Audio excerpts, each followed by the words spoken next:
আসামমালা সড়ক নির্মাণের কাজে কালভার্ট নির্মাণ নিয়ে বিক্ষোভ শ্রীভূমি জেলার ভৈরবনগরে। মুখ্যমন্ত্রীর দৃষ্টি আকর্ষণ, বৃহত্তর এলাকাবাসীর আসামকে একটি উন্নত রাজ্য হিসেবে ভারতবর্ষের মানচিত্র তুলে ধরতে বিভিন্ন উন্নয়নমূলক পরিকল্পনা গ্রহণ করেছেন সরকার। তারই অঙ্গ হিসেবে আসামমালাও বর্তমান সরকারের একটি ব্যতিক্রমী উদ্যোগ, যা দেশ ও রাজ্যের প্রত্যন্ত অঞ্চলের যোগাযোগ ব্যবস্থাকে শহরাঞ্চলের সাথে শক্তিশালী করে তুলতে এক অপরিহার্য ভূমিকা পালন করবে নিঃসন্দেহে। তাই সরকারের এই বৃহৎ পদক্ষেপকে সাধুবাদ জানিয়েছেন রাজ্যের অধিকাংশ মানুষই। তার মাঝেও কারোর পৌষ মাস, কারোর সর্বনাশ। সম্প্রীতির এমনই একটি ঘটনা প্রকাশ্যে এলো বর্তমানে রামকৃষ্ণনগর সমষ্টির ভৈরবনগরে।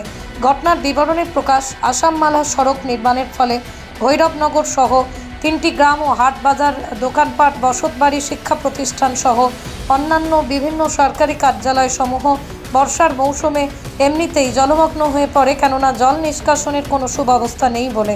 তার মাঝেই যখন আসামমালার সড়ক নির্মাণের কাজ আরম্ভ হয়, তখন সমস্ত এলাকায় এক বড় আকারের বাঁধের কবলে আবদ্ধ হয়ে পড়ে।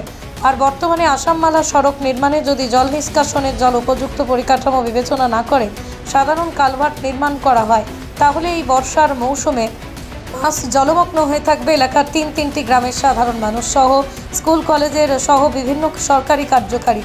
এই নিয়ে শুরু থেকেই জেলাশাসক ও বিভাগীয় ইঞ্জিনিয়ারের দৃষ্টি আকর্ষণ করে স্মারকলিপি প্রদান করেন, আর তাতেও টনক নড়েনি বিভাগীয় কর্তৃপক্ষের। তাই অবশেষে সংবাদ মাধ্যমের দৌলতে রাজ্যের মুখ্যমন্ত্রীর দৃষ্টি আকর্ষণ করে এলাকাবাসী কাতর অনুরোধ জানিয়েছেন যেন তদন্তক্রমে উল্লেখিত স্থানটিতে একটি সেতু নির্মাণ করা হয়। অন্যথায় এই বৃহত্তর এলাকার সাধারণ মানুষ মিনি সনবিলে হাবুডুবু খেতে খেতেই সারা জীবন কাটিয়ে দেয়। এখানে একটা কালপাট হচ্ছে, এটা আসামমালা রোড যাচ্ছে এদিক দিয়ে ভৈরবনগর দিয়ে। তো ভৈরবনগর টোটাল হলো ফ্লাড এফেক্টেড এরিয়া। যখন এই রাস্তা হওয়ার আগে পর্যন্ত এই গ্রামটা সম্পূর্ণ ডুবে থাকতো, কিন্তু আমরা ডিসি স্যারকে রিটার্ন দিয়েছিলাম এবং ইঞ্জিনিয়ার স্যারকে রিটার্ন দিয়েছিলাম যে স্যার, এখানে যদি আপনার কালপাট হয় তাহলে সম্পূর্ণ আমাদের 2-3টা গ্রাম ডুবে যাবে। কারণ এমনিতে কালপাট হওয়ার আগে আমাদের পরিস্থিতি খারাপ ছিল, আর এখন যদি কালপাট হয়, আগে তো কি হতো, আগে জমির দিকে সব জল চলে যেত, চতুর্দিকে জল চলে যেত। এখন তো বাঁধ হয়ে গেছে, বাঁধ হওয়ার পরে কি হলো, জলটা ভিতরে জমা হয়ে যাবে। জল যদি জমা হয়ে যায় তার মানে ঘরের মধ্যে জল থাকবে কম করে 15 থেকে 20 দিন, মানুষের দোকানপাট ডুবে যাবে।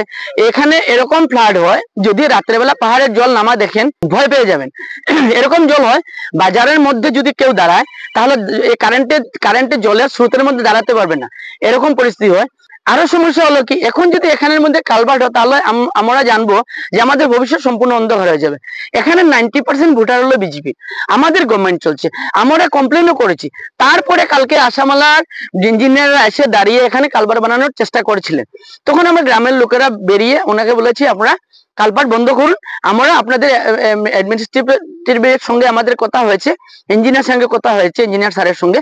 আর আজকে আমরা মিডিয়ার মারফতে এটা হিমন্ত বিশ্ব শর্মা স্যারের নজরে নিতে চাই যে স্যার, আপনি যদি একবার ফোন ঘুরিয়ে কাউকে ডিসি স্যারকে বললেন, এটা যদি সম্পূর্ণরূপে ইনভেস্টিগেশন হয় এবং গ্রামের লোককে যদি জিজ্ঞেস করা হয় তাহলে বোঝা যাবে এখানে কি হয়েছে। ইঞ্জিনিয়ার স্যার ঘরে বসে প্রজেক্ট তৈরি করেছেন, গ্রামে এসে তো দেখেন না গ্রামের কি সমস্যা। আর আমি হিমন্ত বিশ্ব শর্মা স্যারের অনুরোধ করছি যে উনি যদি একবার এই জিনিসটা চেষ্টা করেন তাহলে বোধহয় এটা 10 মিনিটে সলভ হয়ে যাবে। কারণ টাকা তো এমনি খরচা হচ্ছে স্যার, আপনার টাকা দেওয়া, আসামমালার রাস্তা হচ্ছে, আপনার টাকায় যদি মানুষের উন্নয়ন হচ্ছে, উন্নতি হচ্ছে। আর আমরা চাই যে আপনার কারণে গিয়ে এই রাস্তাটা হচ্ছে, আর আপনি চাইবেন না যে পাবলিকের কোনো ক্ষতি হোক। তা আমি আপনাকে অনুরোধ করছি, জোরহাতে অনুরোধ করছি যে আপনি একবার এটা তদন্ত করে দেখুন কি হয়েছে।